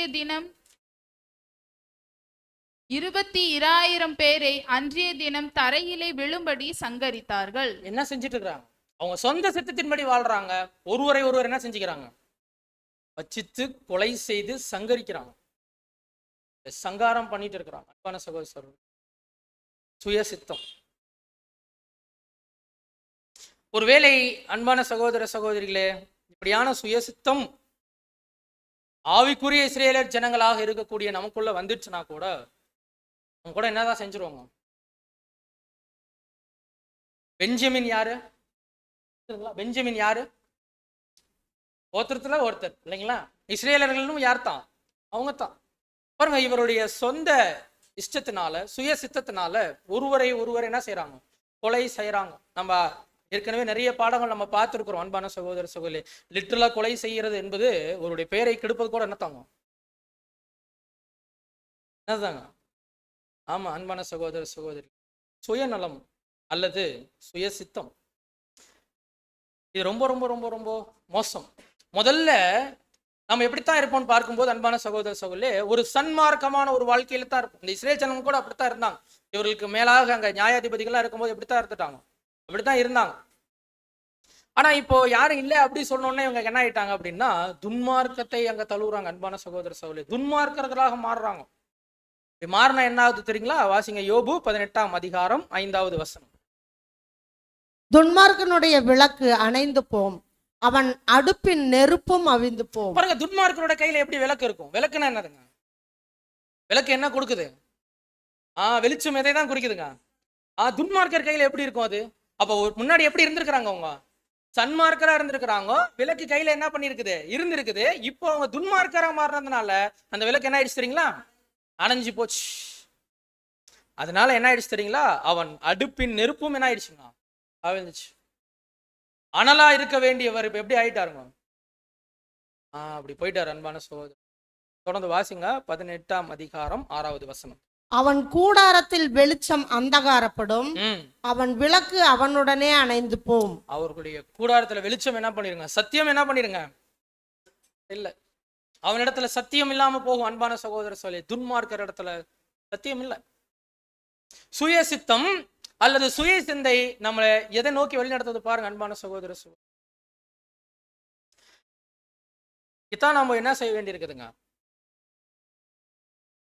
ஜாக்கிரதை உள்ளவர்களாக இருந்து என்ன சொன்னோம், சித்தம் செய்ய வந்தோம்னு சொன்னோம் இல்லைங்களா, அவைகளை நாம் செய்யும் போது நம்ம கையில என்ன பண்ணுங்க, விளக்கு பிரகாசமாக அங்க எரிஞ்சிட்டு இருக்கும்.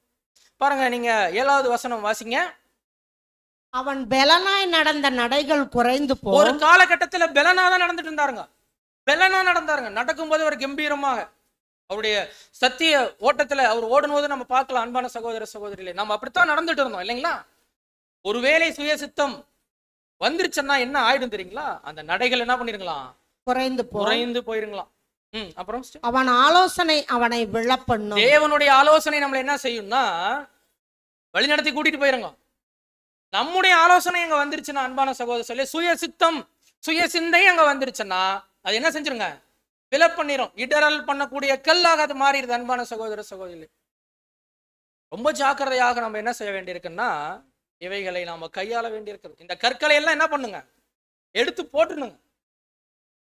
இவைகள் எல்லாம் இருக்கும்போது என்ன செஞ்சுட்டே இருக்குங்க, தவறி விழுத வச்சுக்கிட்டே இருக்கும். அன்பான சகோதர சகோதரி, அதனால நம்ம என்ன செஞ்சிடணும், எடுத்து தூர போட்டுடணும்.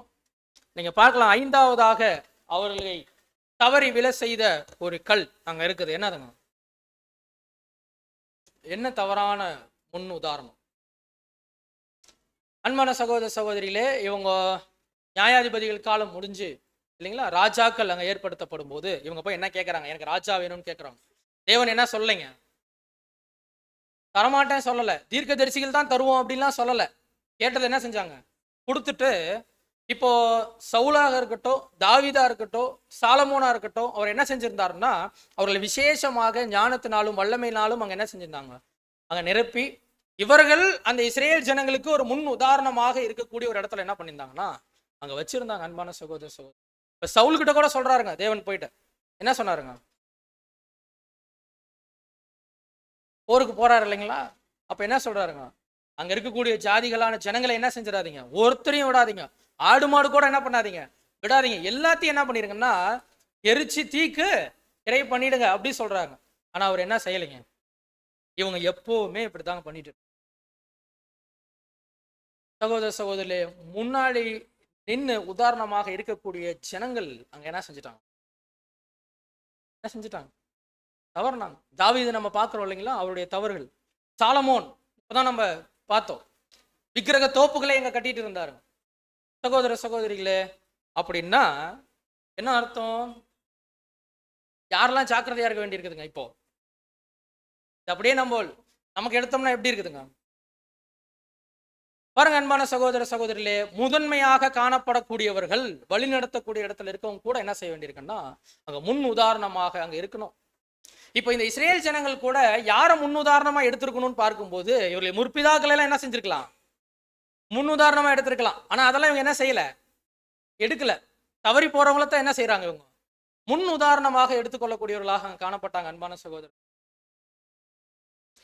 பாருங்க, நமக்கு கூட சரிங்களா யார் முன்னுதாரணம், அன்பான சகோதரர் சொல்லு, நமக்கு முன் உதாரணம் ரோல் மாடல் எல்லாம் யார் தாங்க, கர்த்தர் இயேசு தான். ஒரு பலவீனத்துல இருக்கக்கூடிய மாம்சத்துல இருக்கிற யாரையும் பார்த்து நம்ம என்ன சொல்லிடக்கூடாதுங்க, இவரு நமக்கு முன் உதாரணம் சொல்லிடக்கூடாது. எப்போது வேணா என்ன ஆகும், அவர்களும் மாம்சத்துல இருக்கிறாங்க, பலவீனத்துல இருக்கிறாங்க, அதனால தவறி விழுவது வாய்ப்பு இருக்குது. அதை நாம உத்து பார்த்துட்டு இருந்தோம்னா நம்முடைய பாதை என்ன ஆயிடுங்க, நம்முடைய நடை என்ன ஆயிரும், சோர்ந்து போயிடும். அன்பான சகோதர சகோதரிகளே, முறுமுறுப்புக்குள்ள போயிடுவோம்.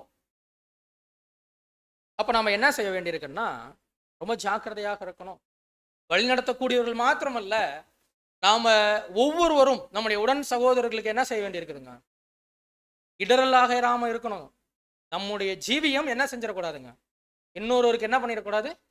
இடரல் உண்டு பண்ணாம இருக்கணும். இல்லைங்களா? அன்பான சகோதர சொல்ல, ஒருவேளை அப்படி பண்றது காட்டிலும் ஒரு விஷயம் ரொம்ப பெட்டர்னு சொல்றாருங்க. புதிய ஏற்பாட்டில் நம்ம வாசிக்கலாம். இன்னொரு வசனம் இருக்கு சிஸ்டர், வாசிங்க. மத்தேயு 18:6. என்னிடத்தில் விசுவாசமாய் இருக்கிற இந்த சிறியரில் ஒருவனுக்கு இடரல் உண்டாக்குகிறவன். யாராவது ஒரு சின்னவங்களா காணப்படக்கூடியவங்க இல்லைங்களா? நம்முடைய சபைகள்லயே நம்ம எடுத்துக்கலாம் இல்லைங்களா? உடன்படிக்கை செய்த எத்தனையோ சகோதர சகோதரி நமக்கு இருக்கிறாங்க இல்லைங்களா? அதுல ஒரு சின்னவராக நம்முடைய பார்வைக்கு காணப்படக்கூடிய ஒருத்தருக்கு நாம இடரல் உண்டு பண்ணவராக காணப்பட்டுட்டோம்னா அதுக்கு எது பெட்டர் தெரியுங்களா? பாருங்க, தொடர்ந்து வாசிங்க சிஸ்டர். இடரல் உண்டாக்குகிறவன் எவனோ அவனுடைய கழுத்தில் எந்திரக்கல்லை கட்டி சமுத்திரத்தின் ஆழத்திலே அவனை அமிழ்த்துகிறது அவனுக்கு நலமா இருக்கும். அதுவே பரவாயில்லைங்க. கழுத்துல பெருசா கல்லை கட்டி கடல்ல தூக்கி போட்டா என்ன பண்ண மாட்டாங்க? இடரல் பண்ணுனா இதை விட மோசமான ஒரு நிலைங்களாம். அதுக்கு இதுவே என்ன பண்ணல, பரவாயில்லன்னு சொல்றாரு. அன்பான சகோதர சகோதரிகள் பாருங்க, அப்போ எந்த சூழ்நிலையிலும் நம்முடைய பேச்சு, நம்முடைய நடக்கை, நம்முடைய ஜீவியம் யாருக்கும் என்ன பண்ணிடக்கூடாதுங்க? இடரல் உண்டு பண்ணிடவே கூடாது. நாமோ இந்த இடரலின் கல்லாக என்ன செஞ்சிடக்கூடாது? மாறிடக்கூடாது. அன்பான சகோதர சகோதரிகளே, பார்க்கிற கூடிய நாம என்ன செய்யணும் தெரியுங்களா? அதே போல பலவீனத்துல இருக்கக்கூடிய மாம்சத்துல இருக்கிற நேரம் எப்படித்தான் இருக்கிறோம்? பலவீனத்துல தான் இருக்கிறோம் இல்லைங்களா நம்ம? அப்போ நம்ம எப்படி பார்த்துடக்கூடாதுன்னா, ஒரு சகோதரனை அல்லது ஒரு சகோதரியை நாம என்ன செஞ்சிடக்கூடாதுங்க? ரோல் மாடலா வச்சு அங்க ஓடிடக்கூடாது. யாரை தான் ரோல் மாடலா வைக்கணுங்க? ஒருத்தர் மாத்திரம் தான். அன்பான சகோதரி சொல்லி, அவர் கர்த்தர் தான். நம்முடைய பார்வை அங்கதான் இருக்கணும். ஆசாரிப்பின் கூடாரத்துல நம்ம போய் அந்த தண்ணீர் தொட்டியில பார்க்கும்போது யாருடைய முகம் தெரியணுங்க? கிறிஸ்துவின் முகம் தெரியணும். அது போல என்னுடைய சாயல் இருக்கதான் தெரியணும். மாறாக வேற எந்த ஒரு சகோதரனையும் சகோதரி நம்ம என்ன செஞ்சிடவே கூடாதுங்க, முன்னாடி வச்சு நம்ம பார்த்துடக்கூடாது. பார்த்தோம்னா ஒருவேளை அவர்களுடைய தவறுகள் தப்பிதங்கள் நம்மளை என்ன செஞ்சிட வழி இருக்குதுன்னா, அன்பான சகோதர சகோதரி, நம்மையும் இடறி விழ செய்வதற்கு அங்க வழி இருக்குது. நாமும் இடரல் ஆயிடக்கூடாது. என்ன செய்யக்கூடாதுங்க? அடுத்தது, கர்த்தரை தவிர வேற யாரையும் என்ன செஞ்சிடக்கூடாதுங்க? முன்மாதிரியாகவும் வச்சிடக்கூடாது. ரோமர் 16:17. அன்றியும் சகோதரரே, நீங்கள் கற்றுக்கொண்ட உபதேசத்திற்கு விரோதமாய் பிரிவினைகளையும் இடரல்களையும் உண்டாகிறவர்களை குறித்து நம்ம கற்று வச்சிருக்கிறோம். ஒரு உபதேசம் இருக்குது, நமக்கு தேவனுடைய தெய்வீக திட்டம் இருக்குது, அவருடைய ஏற்பாடுகள் என்னன்னு தெரியும், சபையினுடைய ஒழுங்குகள் என்னன்னு தெரியும், புது சிஷ்யனுடைய ஒழுங்கு என்னன்னு தெரியும். இவை எல்லாவற்றையும் நம்ம தெரிந்திருந்தோம். இவைகளுக்கு விரோதமாய் பிரிவினைகளையும் இடர்களையும் உண்டாக்குகிறவர்களை குறித்து நாம் எப்படி இருக்கணும்? எச்சரிக்கையா இருக்கணும். அப்படின்னா இடரல் உண்டாக்குவாங்க, அவங்க இருப்பாங்க. அவர்களை பார்த்து நம்ம இடறிட்டோம்னா, அன்பான சகோதர சகோதரியில அந்த கல்லை இடிச்சு என்ன பண்ணிட்டோம்? இப்போ நம்ம விழுந்துட்டோம்னு அர்த்தம். அப்ப என்ன செய்யணுங்க? கல்லை எடுத்து ஓரம் வச்சிடணும். அப்ப என்ன செய்யலாம்? நம்ம இன்னும் கொஞ்சம் சீராக அங்க நடக்கிறவர்களாக அங்க காணப்படுவோம். அன்பான சகோதர சகோதரி, விசேஷமாக முதன்மையானவர்களாக சபையினுடைய வேலைகள்ல ஈடுபடக்கூடிய பொறுப்பில் இருக்கக்கூடியவர்கள் என்ன செய்யணும்னா, அவர்கள் செய்யக்கூடியதான எல்லா வேலைகளிலும் யாருக்கும் இடரல் உண்டு பண்ணாம கூட என்ன செய்ய வேண்டியிருக்குங்க?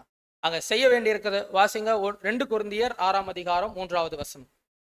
இந்த ஊழியம் குற்றப்படாதபடிக்கு நாங்கள் யாதொன்றிலும் இடரல் உண்டாக்காமல். பாருங்க, நம்ம செய்யக்கூடியதான ஊழியம் யாராலும் குற்றப்படுத்தப்படாதபடிக்கு, யாருக்கும் இடரல் உண்டாக்காமலும், எவ்விதத்தினாலேயும் எங்களை தேவ ஊழியக்காரராக விளங்க பண்ணுகிறோம். எப்படி பார்த்தாலும் தேவனுடைய சித்தம் செய்யக்கூடிய தேவ ஊழியக்காரர்களாக மாத்திரம் தெரியும்படிக்கு அவர்கள் என்ன செஞ்சுட்டாங்க?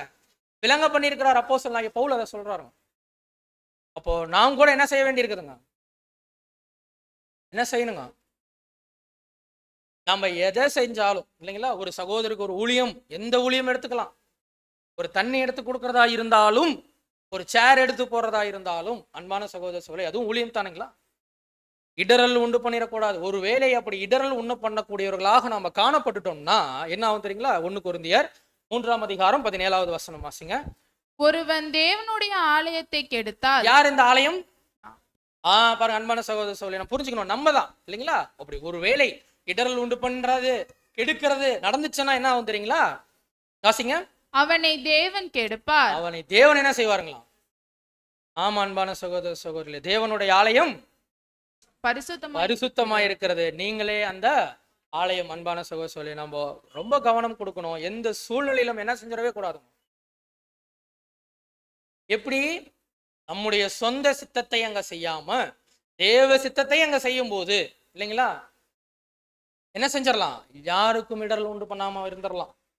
இப்ப கர்த்தர் என்ன செய்யறாரு தெரியுங்களா, அவர் எப்படி வாழ்ந்திருக்கிறார் தெரியுங்களா? வாசிங்க பாருங்க, யோவான் 6ஆம் அதிகாரம் 38வது வசனம். என் சித்தத்தின்படி அல்ல, என்னை அனுப்பினவருடைய சித்தத்தின்படி செய்யவே நான் வானத்திலிருந்து இறங்கி வந்தேன். பாருங்க, இப்போ யாருடைய சித்தம் செய்ய வந்திருக்கிறாருங்களா? கர்த்தர்.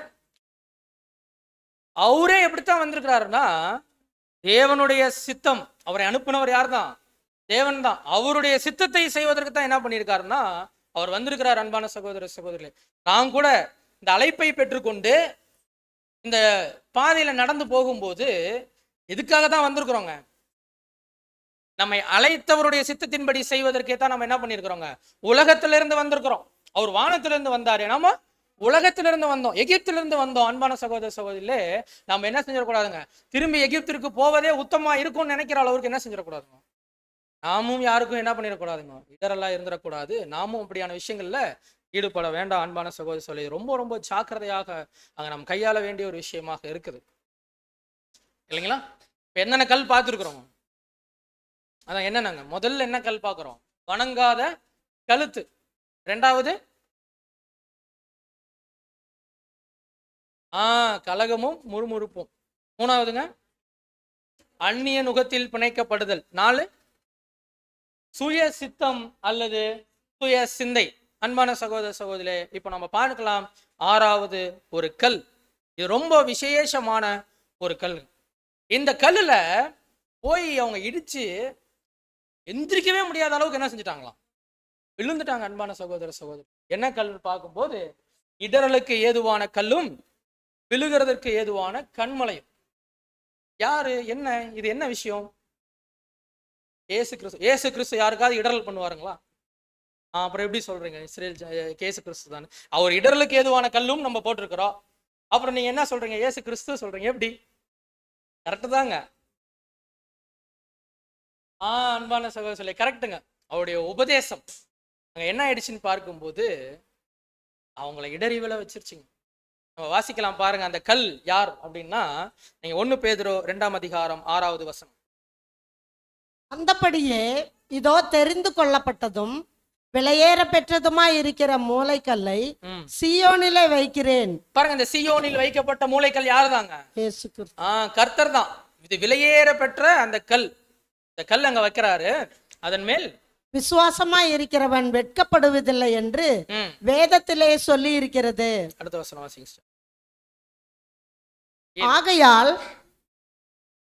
ஆகையால் விசுவாசிக்கிற உங்களுக்கு அது விலையேற பெற்றது. கீழ்ப்படியாமல் நமக்கு அன்பான சகோதர சகோதரி, அது எப்படி இருக்குதுங்களா, அது விலையேற பெற்ற கல். கர்த்தர் நமக்கு எப்படிதான் இருக்கிறாருங்க, ஒரு மிகப்பெரிய ஒரு சொத்து இல்லைங்களா?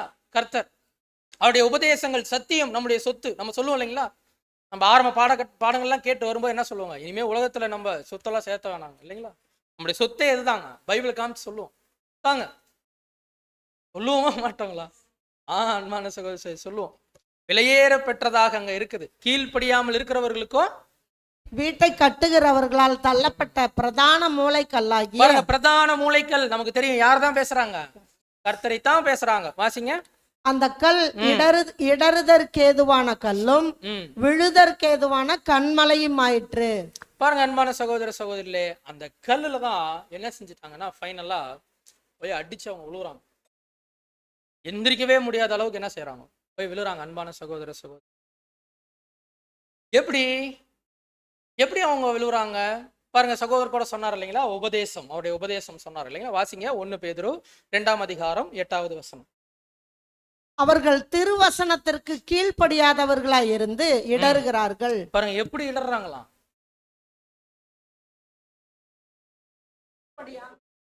எதுக்கு கீழ்ப்படியாம இருக்கிறாங்க?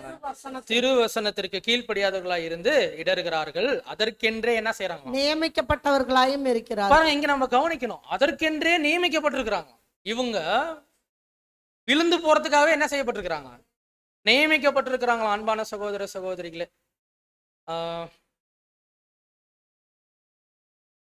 அதோடைய ரீப்ரிண்ட் பகுதி நம்ம மென்ஷன் பண்ணல. ஆனால் பார்க்கும்போது அன்பான சகோதர சகோதரிகளே, அங்கே விசேஷமாக தேவன் அதுக்காகவே அவங்களை நியமித்து வச்சிருக்கிறதாக அங்கே சகோதர ரசல் கூட அதற்கு விளக்கம் கொடுக்குறாரு. பார்க்கும்போது அன்பான சகோதர சகோதரிகளே, ஒருவேளை இப்போ நம்ம எத்தனை கல் பார்த்துருந்தோம்? இதெல்லாம் என்னதுங்க? திருவசனம்.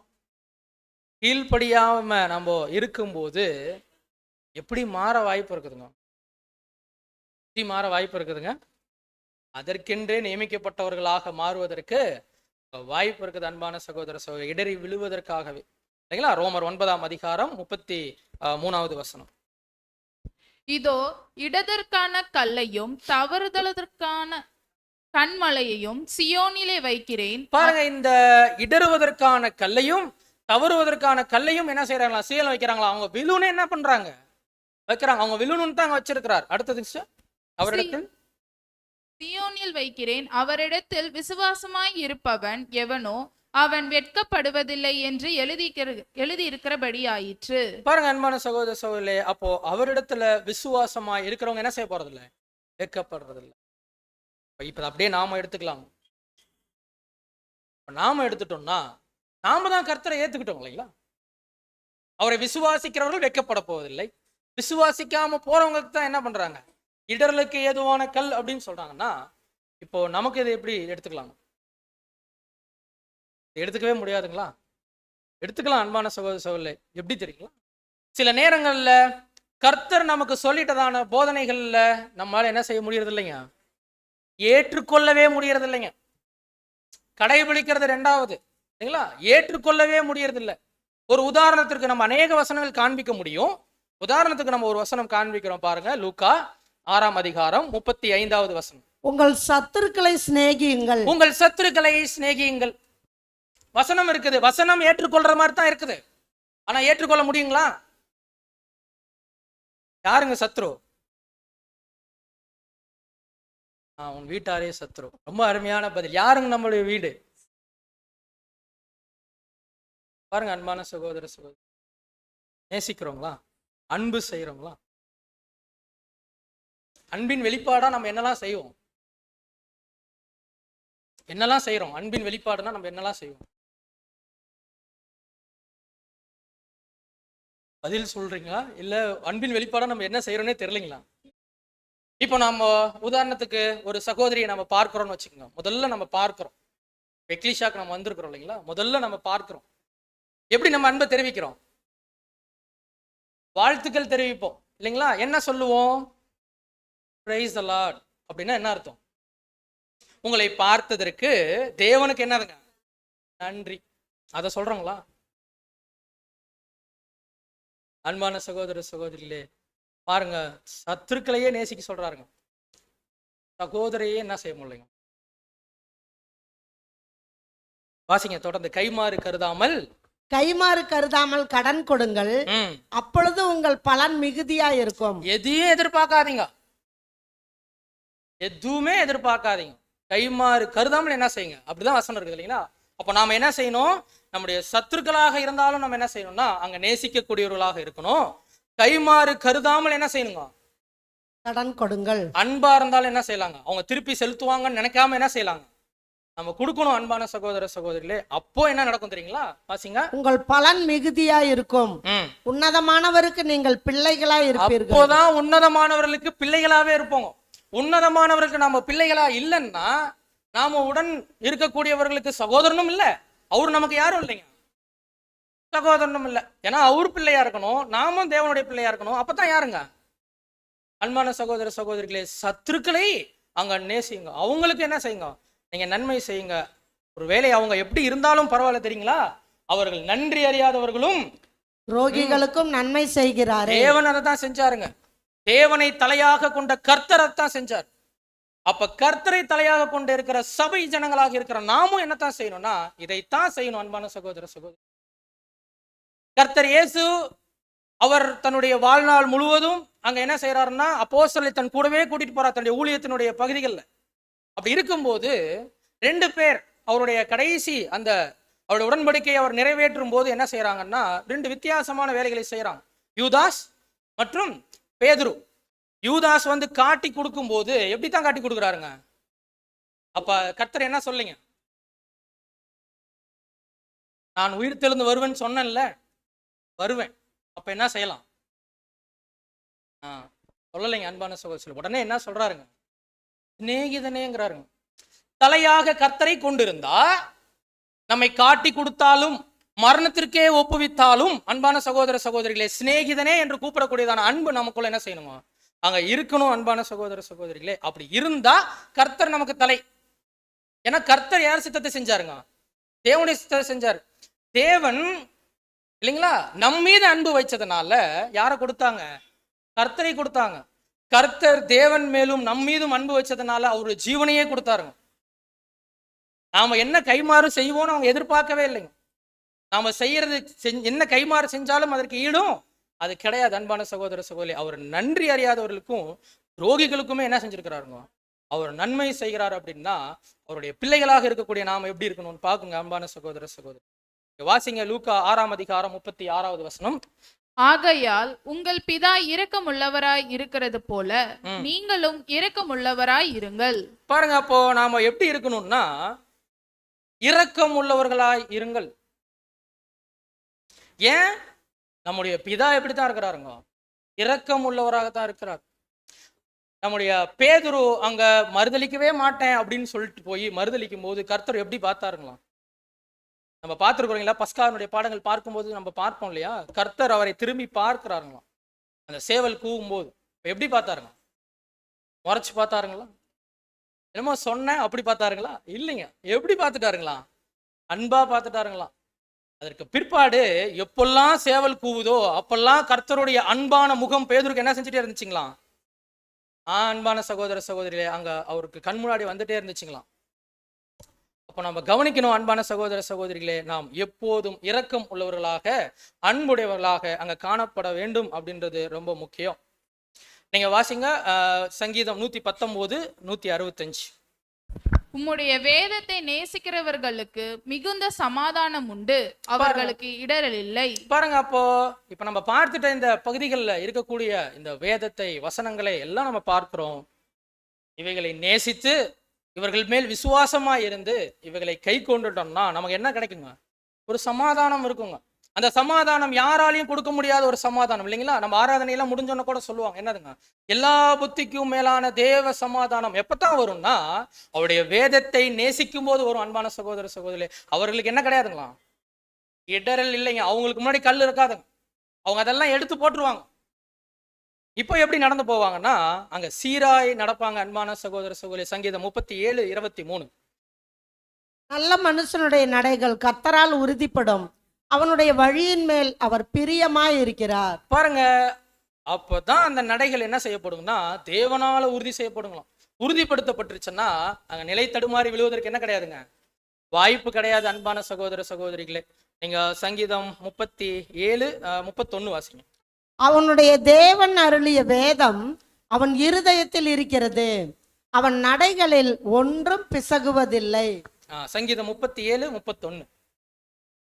வாசல்கள் வழியாய் பிரவேசியுங்கள். ஏசாயா ஆதார வசனம் வாசிங்க. ஏசாயா 62:10. அதுதான் நீங்க மேல தப்பா போட்டிருக்க. வாசல்கள் வழியாய் பிரவேசியுங்கள், பிரவேசியுங்கள், ஜனத்துக்கு வழியை செவ்வைப்படுத்துங்கள், பாதையை உயர்த்துங்கள், உயர்த்துங்கள், அதில் உள்ள கற்களை பொறுக்கி போடுங்கள், ஜனங்களுக்காக கொடியை ஏற்றுங்கள். பாருங்க, இப்போ நாம இந்த வாசல் வழியாக இடுக்கமான இந்த பாதையின் வழியாக பிரவேசிக்கும் போது இல்லைங்களா, நாம நமக்கு முன்பாக இருக்கக்கூடியதான இந்த தடையின் கற்கள் இவைகளை நாம எடுத்து போட்டுட்டோம்னா என்ன செஞ்சிடலாங்க? சீராக அங்க நடக்கக்கூடியவர்களாக அங்க இருக்கலாம் அப்படின்றத நம்ம பார்க்கிறோம். அன்பான சகோதரர், இப்போ கேட்டுட்ட இந்த வார்த்தைகள் எல்லாவற்றையும் நம்ம அது மேல் விசுவாசத்தை வைத்து வரக்கூடிய நாட்கள் என்ன செய்யணுங்க? அதற்கு உண்மையுள்ள பிள்ளைகளாக நாம் வாழ்வதற்கு நாம் ஒவ்வொருவரும் என்ன செய்யலாம்னா அதற்கான முயற்சிகளை எடுக்கலாம். அன்பான சகோதரர், இன்றைய நாளிலும் உங்கள் மத்தியில் தேவனுடைய வார்த்தைகளை பகிர்ந்து கொள்வதற்கு அடியனுக்கு தேவன் பாராட்டினதான மாபெரும் கிருபைக்காக என்னுடைய தனிப்பட்ட நன்றிகளை கர்த்தர் இயேசு கிறிஸ்துவின் மூலம் நம்முடைய பிதாவாகிய தேவனுக்கு அங்கே ஏறெடுத்துக் கொள்கிறேன். வாய்ப்பளித்த சேலம் சபையர்களை உங்கள் அனைவருக்கும் என்னுடைய அன்பின் வாழ்த்துக்களை கூட அங்கே தெரியப்படுத்திக் கொள்கிறேன். பொறுமையோடு கேட்ட உங்கள் யாவரையும் இதுவரை காத்து வழிநடத்தி வந்த தேவன் இனிமேலும் அவருடைய சத்தியத்தின்படி நாம் ஜீவிக்க நம்மை பாதுகாத்து ஆசீர்வதித்து தேவையான பரிசுத்த ஆவியை தந்து தொடர்ந்து வழிநடத்துவாராக. ஆமென்.